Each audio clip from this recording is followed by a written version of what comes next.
Pranam, Ajay ji. Thank you so much for joining with us again and giving us all the wisdom, sharing your wisdom, your experiences, and the reality and about time, which is really helpful for all the seekers, a spiritual seeker, tantra seeker, any sadhana seeker, or anybody who's actually trying to know the truth and who is actually trying to understand that absolute reality. But before that, they need to understand what went wrong here on the plane of reality, which is not so permanent, but still yet a reality, even if it is permanent just for few minutes or few days or in life.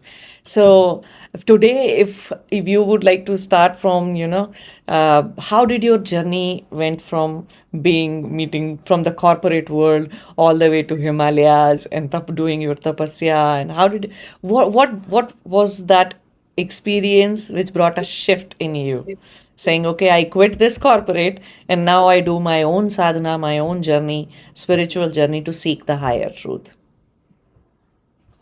So first of all, it was such a fantastic time speaking with you and sharing the experiences, and because you get it, so it's like kindred souls. I mean, you actually have the knack to bring out, what people have been sort of researching on. So it's a 3-part series, this book that I've written, and there's a purpose, there's a reason behind it. Yeah. A lot of people would say, it should be a scientific book. It can't be a scientific book because science does not understand time, right? And that's essentially what my journey was as well. So I in the last podcast, I told you about this experience at the business school, the art of timing and the science of timing. And, they genuinely, truly don't understand it. But Muhurta is that art and science of timing, okay?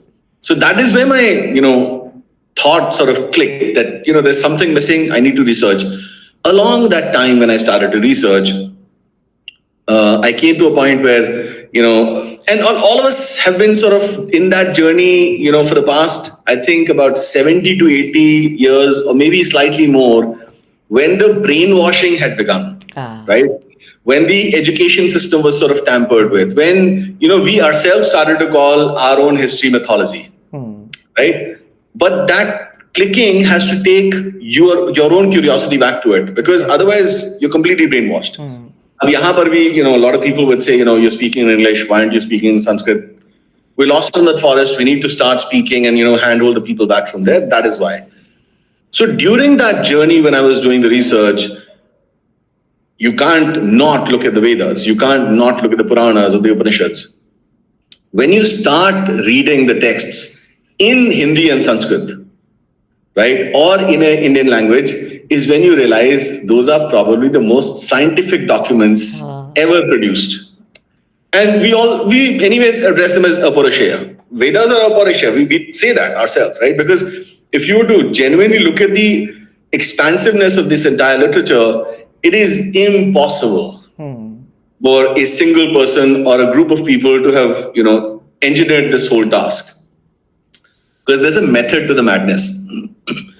If you pick up any Purana, the primary thing it talks about is time. Yeah. Srishti, Kal, right? It actually will take you through that journey. And that is where it started to click. Okay, great. We've all heard of this, it's coming from the Vedas. Science discovered something which is coming from the Vedas. And, all of us are very critical thinkers. I know for a fact are critical thinkers. You ask, okay, great. Where is it coming from the Vedas? Like, explain to me where, which part. You give me, there's distance from the sun that's been mentioned in Hanuman Chalisa. There's, Aryabhatta discovered zero. And I'm thinking, Aryabhatta couldn't have discovered zero. Zero was known way before that. Yes. So what exactly was it? If Rishi Pripalad had already defined gravitational pull and the law of gravitation, then what exactly did Newton do besides the fancy story that we told? And that was the clicking point where, if you look at Rishi Pripalad's shloka, and that's mentioned in the book, and I'm, like we discussed, I'm not going to mention specifics because that's a lot of detail for the book itself, and people will read it for themselves. But that shloka does not mention a rate of gravitation. It just mentions the principle. Apanavayu, pranavayu, this is the reason why you're breathing slow or breathing heavy. If you're breathing slow, it's a high gravitation place, you'll live longer. Yeah. Last time we discussed 21,600 breaths from sunrise to sunrise. If you half it, because of the gravitation is high, you're already living longer. That is why Sabu on Jupiter lives longer. Right? And somebody on Buddha Graha, Mercury, would live shorter because the gravitation is less, right? So that part is understood. Okay, fantastic. So what did Newton do? I mean, he basically defined that rate, right? Now you question further, okay, so what was preventing the rishis from defining the rate? Rate is 9.8 meters per second square, for example. Okay, fantastic. So second is basically coming from what you had assumed. It's like second is, 60 seconds is 1 minute, 60 minutes is 1 hour, and there are 24 hours in a day. Where are you getting this from? A minor search of this will tell you that it's Greco-Roman concept. Okay, fantastic, Greco-Roman concept. But why 24? We are in a primarily decimal system. Why 24? There's no answer for it. In all the research that I've done, go to Egyptians, Mesopotamians, Greeks, Romans, there is absolutely no document. No scripture that I've come across. A lot of people, I've done this survey, and this is not coming across as somebody I'm attacking, right? You got to look at it. It's a very, very deep scientific inquiry. Correct. If you got that answer, where did you get it from? I need to know how you arrived at it. That's not mentioned in any of the, and I've mentioned the books that I've referred to, Epic of Gilgamesh, the Book of Dead, whichever, right? All the ancient books, because you can't say, well, these guys invented zero, but then after 300 years after that, another people, set of people invented. You can't have that. I'm sorry. Yeah. Wisdom would have traveled across. So after doing all that research, you'd finally get to the concept of horas, which is basically from Surya Siddhanta, which is a Vedic concept. It traveled from India to the Arabian waters and the Middle East, and then it traveled from there to Europe and the rest of the places. Which fundamentally brings me back to a point that all of us are essentially Vedic people across the world. Some people lost their way, right? But that moment when I realized it, that the 24 hours essentially comes from the Vedas, is the clicking point. Now, why is it a clicking point? See, the 24 horas is a division. It is not measurement. Okay. Because it's angular, you can say, well, from here to here, the time it takes is this. And again, when I say these things, people say, but it takes 2 hours. No. The concept of hour is known to you today. At that time, imagine, there was this. How would they have measured it? The measurement is done with the Ghatika. Right? Now, if the measurement is done with Ghatika, it's like saying, you have a speedometer in your car, but your car only goes at 60 miles per hour. Why are we giving you a speedometer? Right? So the whole idea is the reason why they want you to measure it, because it can go up and down. And the moment it does, you realize it has to, right? Because the Panchanga is a 5 अंगों का Panchang, 5 तत्वों के भगवान से interact करता है, and this is where it connects to your 5 senses. Correct.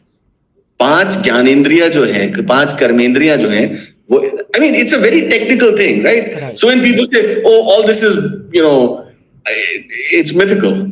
It's not. If you train your dog to respond to Tommy, after 2 years, you can't start calling it Johnny. So the nature can be programmed. Essentially, the fundamental truth in Vedic understanding, which again is Apaurishaya, is that the entire universe is living and breathing. We are living and breathing with the universe. There's a massive conflict between the entire sort of scholarly community, where people are saying, well, the expansion happened after the Big Bang, but then this is it, right? It's like stagnant for some time. And that doesn't make sense. This debate is not about expansion and contraction. This debate is about, if there is a slight pulsation, you can't lock it. That's it. That was the flipping point for me, where I realized, okay, there is something much, much deeper. We are measuring time with such huge complexity like a Panchang, even though it's a cheap document, but it's very complex. And it's been in existence since the longest time. If we do Sankalpa and we are giving you the Kalpa, Shvetaraha Kalpa, we're giving you the Vevasut Manvantara, we're giving you the Kali Yuga, Pratham Charana, then we're mentioning the street address, It's the actual space-time coordinates that we're using. And you've simplified this to 24 hours. Right. And the weekdays also you're calling mythical. So 29th January, 2 p.m. has absolutely no relevance. Right? That was the biggest turning point. And then I had several others, which we'll talk about. But so when I was reading this Surya Siddhant, and I was reading it to understand how these, Makar Sankranti, why will we eat til ke laddu on Makar Sankranti? Right. I did that. So while I was reading, I realized that even though we do not have different time zones in India, the Panchang was different for different places. Absolutely. Because of the sunrise. Absolutely. That day of sunrise to them in that particular area, city, was different than in that whole area. That Panchang was. So even muhurtas were different. There may be a difference of 5 minutes to 10 minutes. But imagine if, 5 minutes, 10 minutes is a very long time in terms of when you are trying to do things in seconds or trying to do something quickly, then it matters that, 5 minutes later this would happen, 5 minutes later that would happen. So it was that much precise and different in India. Right. Even though we didn't create, with this zone will have this time, this zone will. And here in Western countries, time is divided. So Brisbane is behind and Adelaide is behind. Sydney is our same time and all that drama happens, which is of no use practically. Absolutely, yeah. Just a waste of ton of money in the economy. It is. The daylight savings time exercise costs about $3 billion to the Western economy, right? Yeah. And they wanted us to adopt it. I'm so glad that we didn't. So it's a huge relief. Yeah. But it's true. The next debate that is happening is that the precession of the equinoxes. The equinox is going back, right? Now, again, like I mentioned already, this is not we are better, you're inferior. It's not. If you adapt and adopt something, you need to look at the fundamentals. Such a complex system, and we are telling you the Vedic model of the universe, the entire system is oscillating. Right? That is why it's preceding, but it says 7,200 cycles. It'll do this, then it'll come back. Then it'll do this, then it'll come back. So there is a cyclicality to it. What the current scientific understanding is that there is a precision because the earth is wobbling. That was the second moment when I'm thinking, okay, if nothing else in the sky is wobbling, why is the earth wobbling? Okay, so if your fundamental understanding is wrong, that's fine. We can settle with that. But you've actually taken that understanding from here. It's like asking a grandson for his great-grandfather's height. The best source is his father, or maybe his father, grandfather, right? Or best is his great-grandmother. But definitely not this kid. And that's exactly what we're doing when we're saying we need scientific validation for the Vedas, because you come from that precise point. Diving deeper, you'll realize the fact is that in the Veda, it starts with Kala, it's time. And in West, the reality is space. Time is something that's happening, on the side. And too, we will fix it for you. Yeah, we will fix it. Like, that's why they've been deluded that they can be time travel. They can't be time travel. The only time there is, a mention of a time travel, and again, I could be wrong in terms of, this is not the only time. There could be several other times, but this is the time when Sri Shiva is sitting with Ma Sati, and she is inquisitive. Now they're sitting in Kailasha. So she's inquisitive of what is so special about Sri Ram, right? Because Shiva is a devotee of Shri Vishnu. Shri Vishnu it's a mutually, I'll explain that concept maybe at a later point. How is it related to the physical, sort of movement of the earth and sun and different bodies. But for now, she's curious, and he says, "Wo mere aradhya hai," right? So just please maintain this, because she is curious. If he is, an avatar, why is he struggling around like a regular human looking for his wife?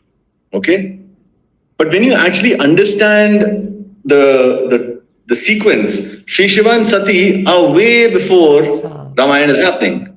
Okay, so this they've mentioned this is a gunatit tattvatit avastha. They are away from the gunas. They are away, like they're looking at this, right?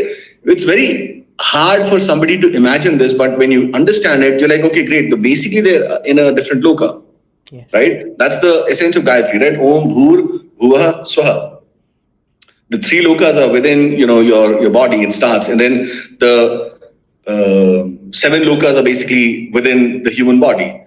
If you understand that then Ma Sati travels to Rameshwaram, and she disguises herself as Ma Sita, but Sri Ram recognizes her, right?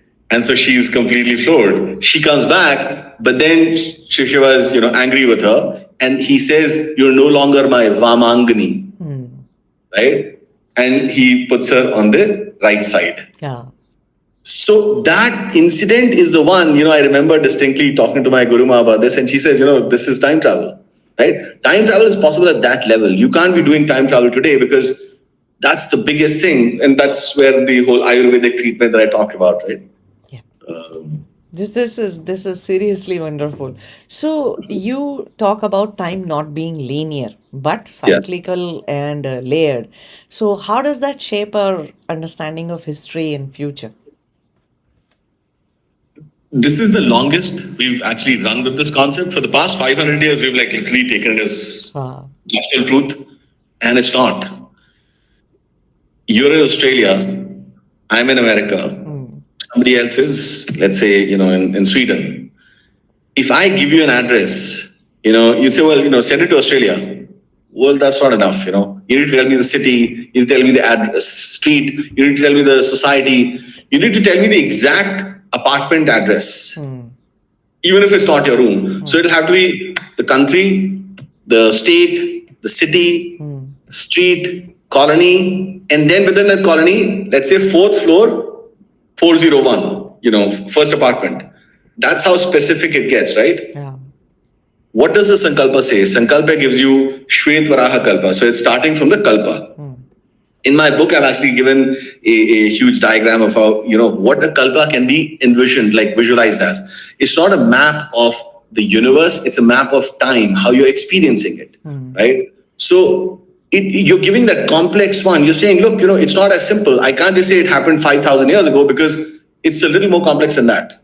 Why is it complex? We'll come back to it later. But we've basically given the Kalpa, the Manvantara, the specific yuga in which, which cycle of which Chatur Yuga it is. So Ramayana that we study is 23rd Chatur Yuga, 24th Chatur Yuga. We are in the 28th Chatur Yuga.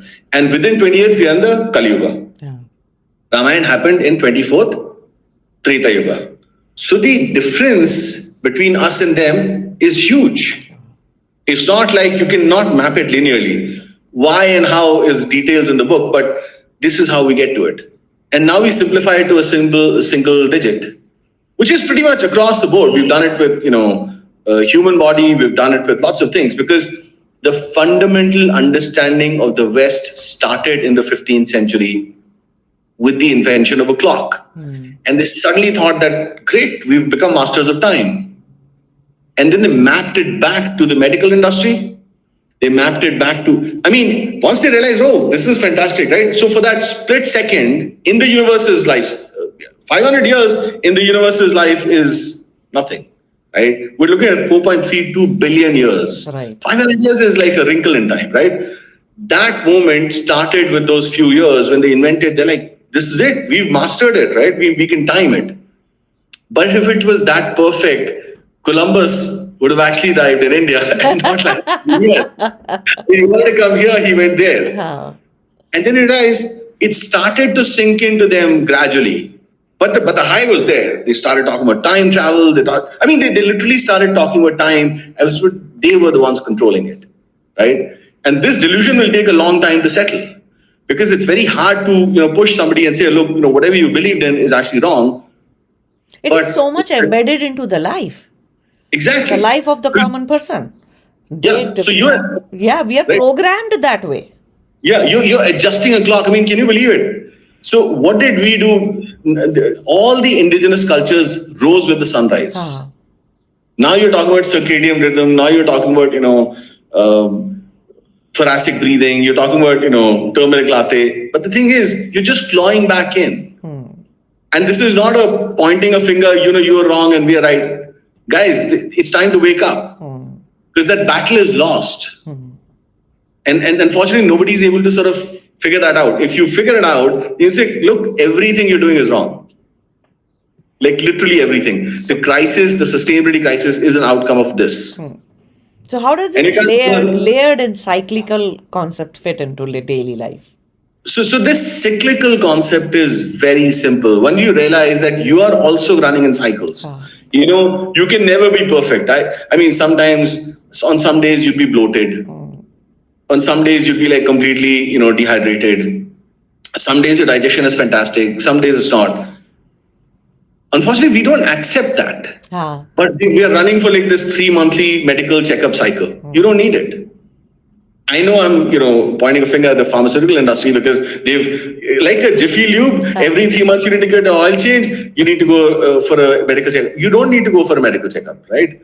The moment we understand the cyclicality of nature, we actually start to see that our bodies are as well cyclical. If we just respond to the nature in terms of what we eat, how we eat, where we eat, with what we eat, we'll change a lot of things. Ideally, we should stop eating with steel spoons. That's complete shani. Right? That's why we had kaase ki thalis in our homes. And we happily gave them away because it's not fashionable. I mean, those are some of the now people are coming back to everything. Now people come back. We should stop wearing, only wear cotton. We should not wear polyester at all, but, so cyclicality of nature will be in terms of just observing the festivals. And the best part about cyclicality is that everything is interconnected. We are here basically, if you just live life cyclically, then you're like, okay, Diwali is coming. Just before Diwali, there's rain. After the rain, the mud gets wet. The Kumhar takes the mud out, makes pots and vessels, sells it to a vendor who augments it with the product. That person sells it to a customer. Economic value is created, and there's no wastage. During this whole cycle, you'll realize the health is perfect. Everything is just cyclical. It's a matter of us just to wake up. Yeah, it's a right. You said, it's a matter of living consciously. And that's where people like me are fighting with everybody. Exactly, it's all about just to make you conscious. Only if you are conscious enough, you'll pay attention to what is cyclical, what is not linear, what is layered, and how to understand things. Only when your eyes are open, actually. And the funny thing is that most people, rather most of the colonizers actually did this. Even I've heard a lot of. Like a couple of my podcasts before, one of the podcasters claimed that, the weekdays were got by the Mughals. And that made me fun. I mean, like, what if they got the weekdays here? Why did they name it Mangalbar? See, Shukra is a word from Sanskrit. Now they're saying Shukra means happiness. Okay, fine. Where's the origin? The origin will eventually trace back to Sanskrit only, right? Anyway, that's a topic for a later one. But the thing is, our gurus have been talking about consciousness. You have been talking about consciousness. Today, the people who are saying, I believe in science, is unable to connect with this because these guys are very critical that way. They demonized consciousness. Consciousness is some ooey gooey BS. We can't take that.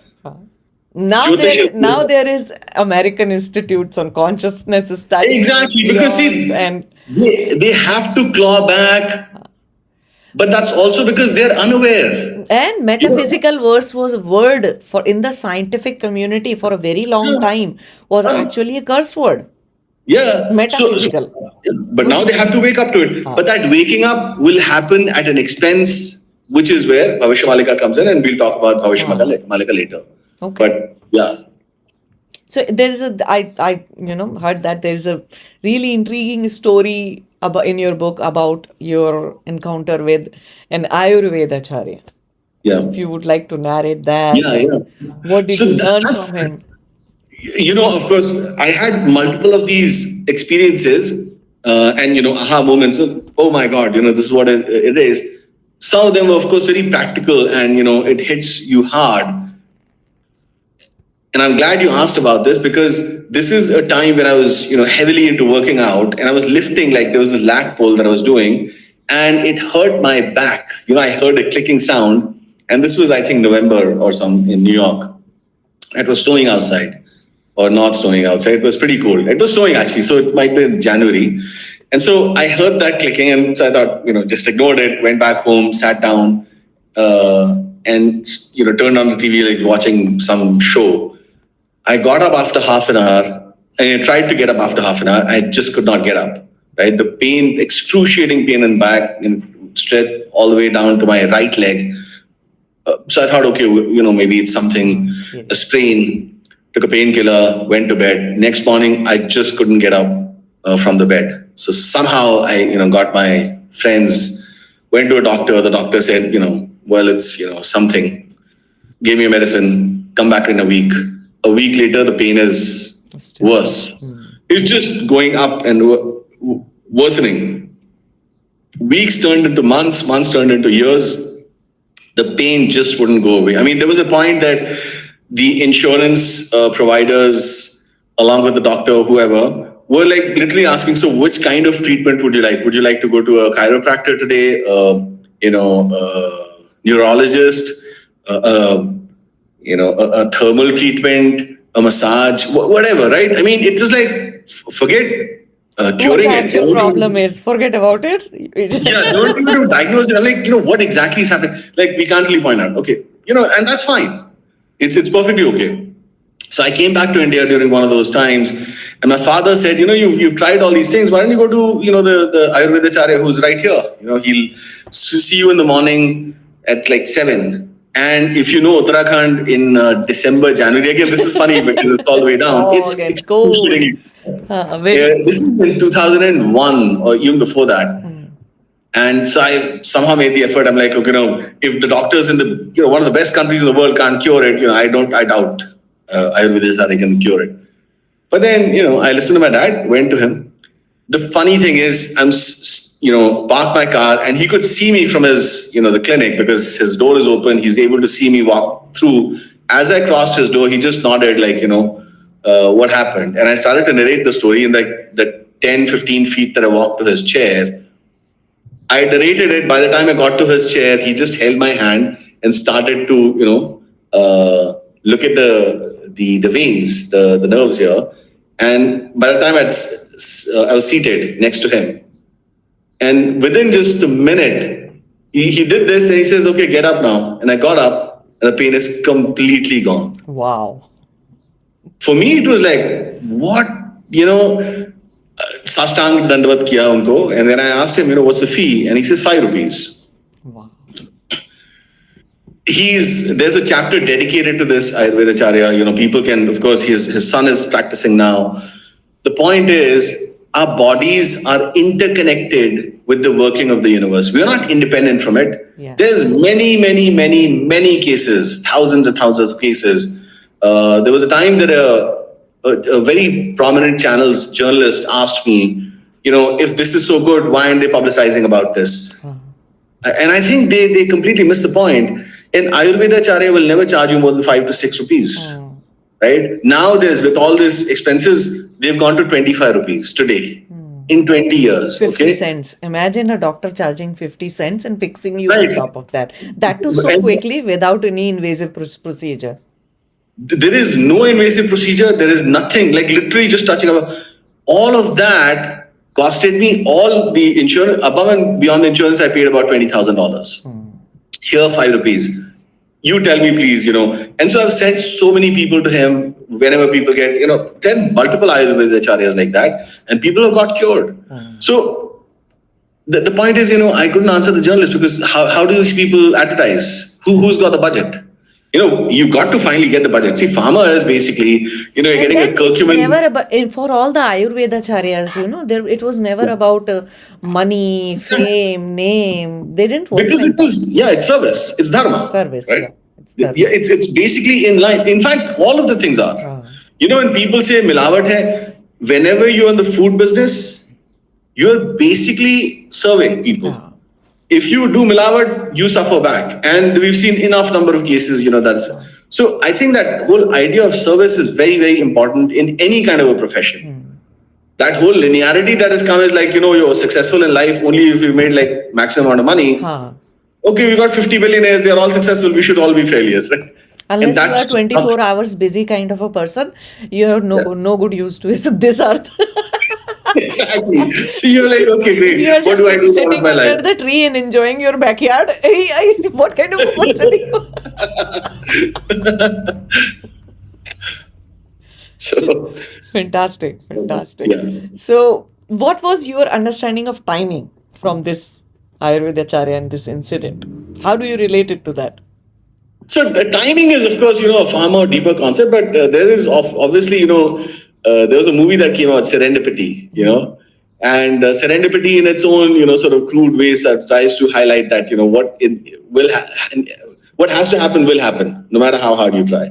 And what doesn't have to happen will not happen, no matter how hard you try. So either way, it's gone. And that's where the whole idea of determinism comes in, right? So I have had like the biggest doubts on determinism. So I was looking up the philosophy. When did determinism really come up? It came up around the 2nd century AD. Okay. They might, some people might came slightly before that. That's perfectly fine. See, there was a lot of coming and outgoing of Greek, Roman scholars to India. And there is enough, instances that we find in different books, where they've expressed it. And scholars from across the world were coming. I think at some point, a lot of them decided or, sort of were faced with this angst that these guys are manipulating us with this complex muhurta and timing and, they won't grasp. Nobody can grasp it. It takes a study of time in Vedas, and in our culture, it's actually a lifetime of study to understand Exactly, it. yeah. And so much of spiritual practices are required in order to understand that. Several times. Yeah. He said that if Vedanga Jyotish, in one lifetime, you can't go more than 3 to 4%.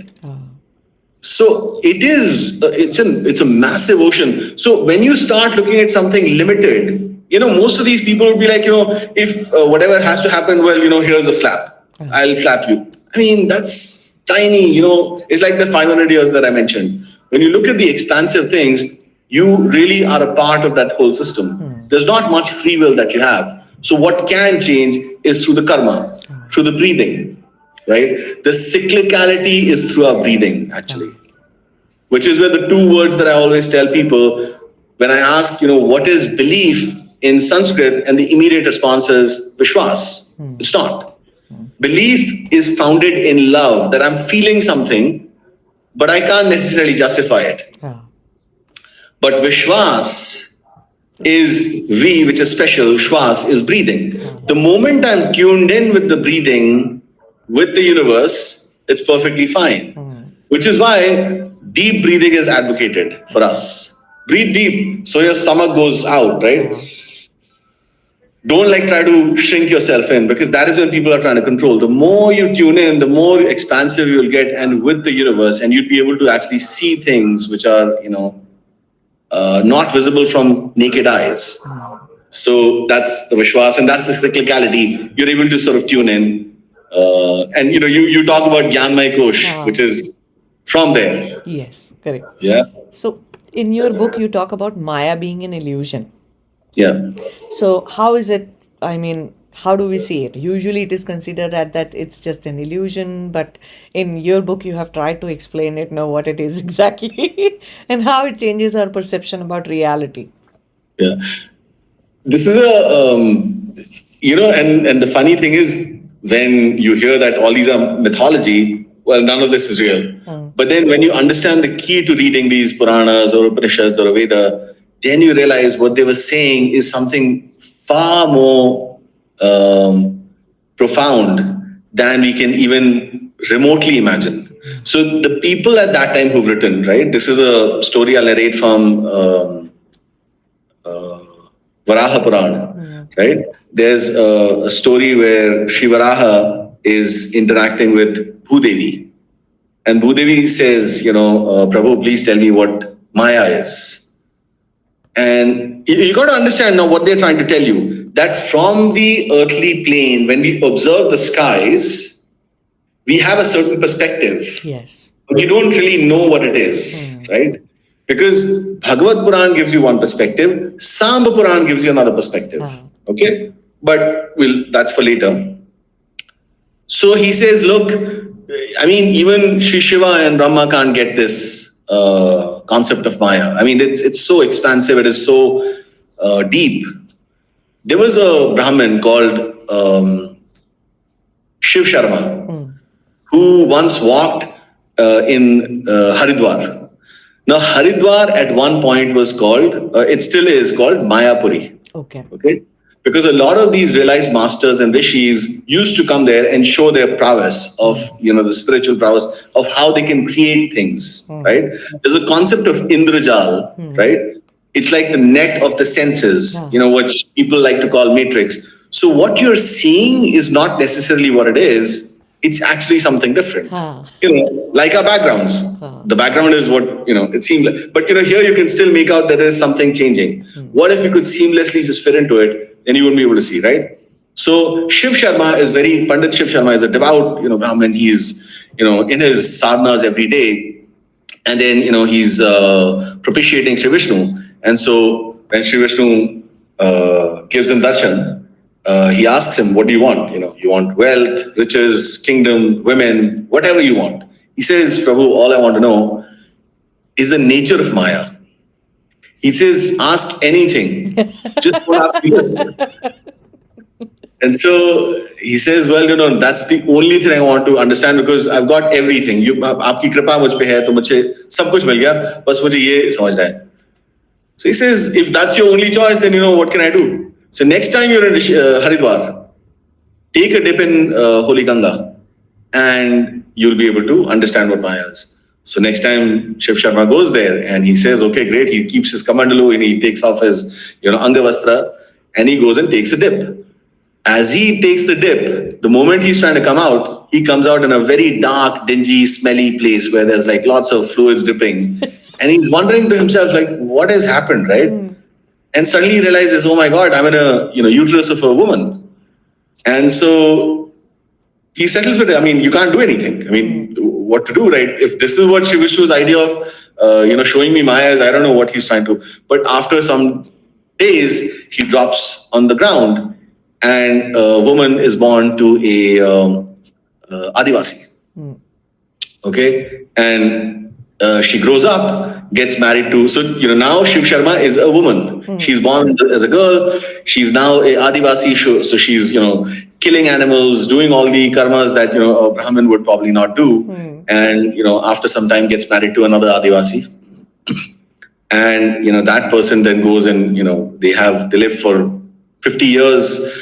She has 4 daughters, 3 sons, something like that. So one day she's out in the market shopping and she's extremely hot.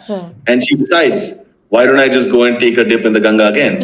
And just at that moment, Vishnu decides, okay, let me give darshan to this bhakta of mine. And so she dips in the Ganga and she comes back out as Shiv Sharma. And so he says, Prabhu, what wrong did I do? Why did you make me do all those karmas? He says, don't worry, this is Maya. You wanted to understand what this Maya is? Please go ahead. And so he says, yeah, I don't even know what to say with this, right? But he comes out and sits in the bank now. Just then, the grieving husband of this woman who Shiv Sharma was born as comes looking for his wife. And he says, where is my wife? She came here, my kids are crying, I'm a devastated man. And so Pandit Shiv Sharma is sitting there and he realizes, this is my husband. So then he says, look at the clothes. I am your wife, but this is what has happened. And this guy, of course, is in complete disbelief. But then he says, these are the clothes that I wore. And just that moment when he realizes that this is actually the same thing, he completely disappears, just vanishes. Okay? And then Shiv Sharma is sitting there, he's thinking, I've probably not understood something. And then he goes and takes a dip in the Ganga again. He's doing a sadhana, comes back out. This time, he sees the same people who were sitting on the banks when he had taken the dip the first time. Okay? And he comes out and he's just looking at them with surprise. And they say, Guruji, Gurudev, where were you? You took a dip in the morning. We thought you lost your way. It's like late morning now. And you come out now. So it's been like only a few hours, few ghatikas have passed. Yeah. But there in that lifetime, 50 years have passed. This is Maya. Okay? So now Sri Vishnu is explaining Maya in that perspective, which you and I can't possibly even imagine. Now, if I were to transport that over here, okay, Maya is, we are trying to, or rather we are confident ourselves that what we are looking at is exactly what is happening in the skies.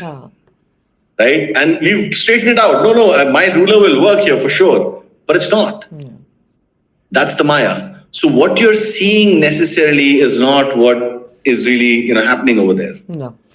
Just like they say, this light of the stars would reach you after 50 years. Exactly. And what you're looking at history not even exist there. Exactly. You're looking at history. The picture of the sky is not actually the true picture of the sky. Exactly. So by the time we're thinking, and this is where it comes back to the same thing, Maya is another form of Kala. And in Vedas, Kala is the only thing. Kala is the only non-negotiable. Space is an outcome of that. We are researching on space in the West today, but that is a function of the Kala that we are already working on, right? And this is where I think the majority of people get lost. They think, okay, I've got to figure it out. No, you don't have anything figured out, because this is what determines this. Time is the only non-negotiable. Everything else is possible. Yeah. You can build a stairway to the sun if you have enough time. But you can have everything. But not time. But not time, you've lost everything. Time will take away everything. Yeah. Wonderful. Such a wonderful and deep story to understand Maya from the time's perspective. And that is so true. That is my experience of samadhi as well. Yeah. When I what's your experience? Broke that barrier of time, I realized, it's only been 2.5 days, whatever has happened. And not just this lifetime, all my lifetimes and total time, it was just 2.5 days. That became my permanent experience. That, what a big deal. If somebody died, somebody born, this happened, that happened. It was hardly few seconds.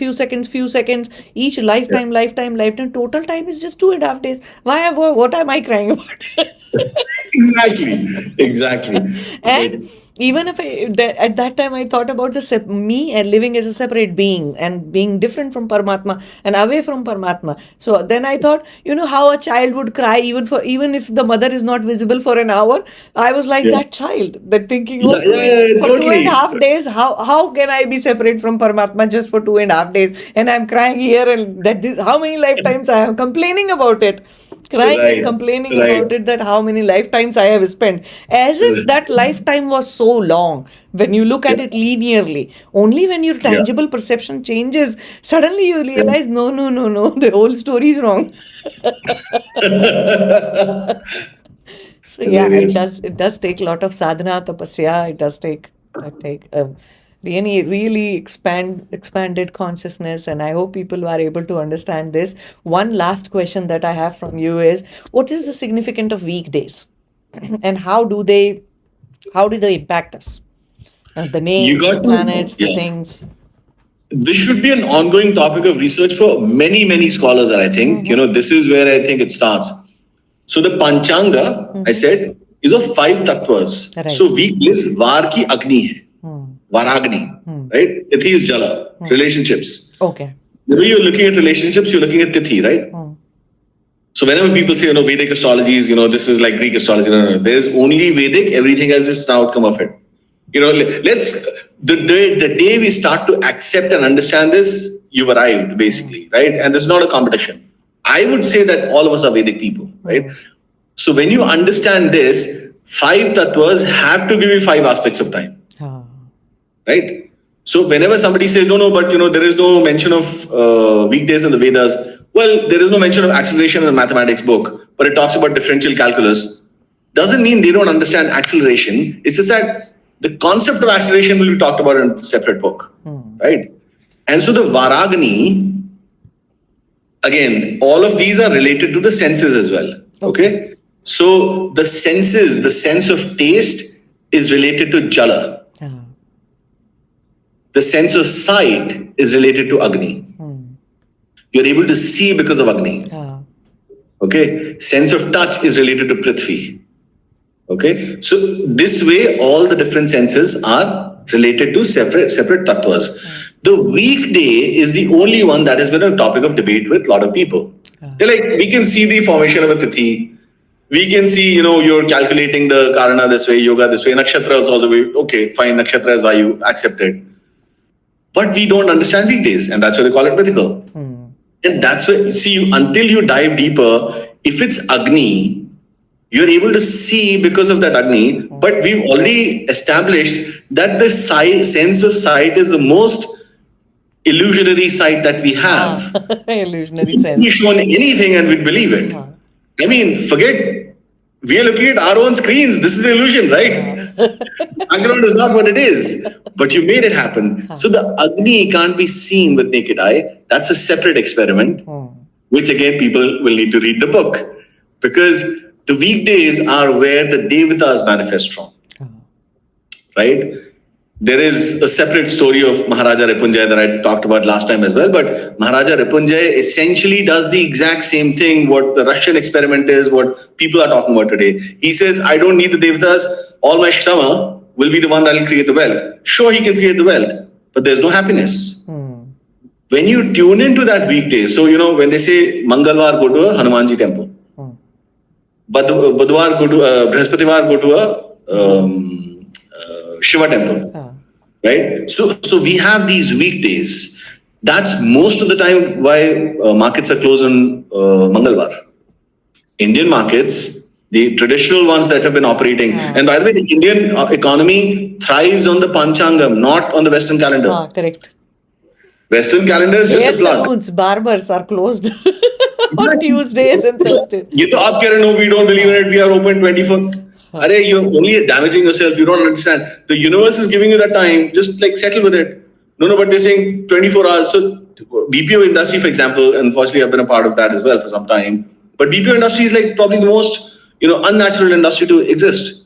And you defied that thing. The universe is saying, look, this is the time for you to replenish until the next Varagini, but you're not replenishing, right?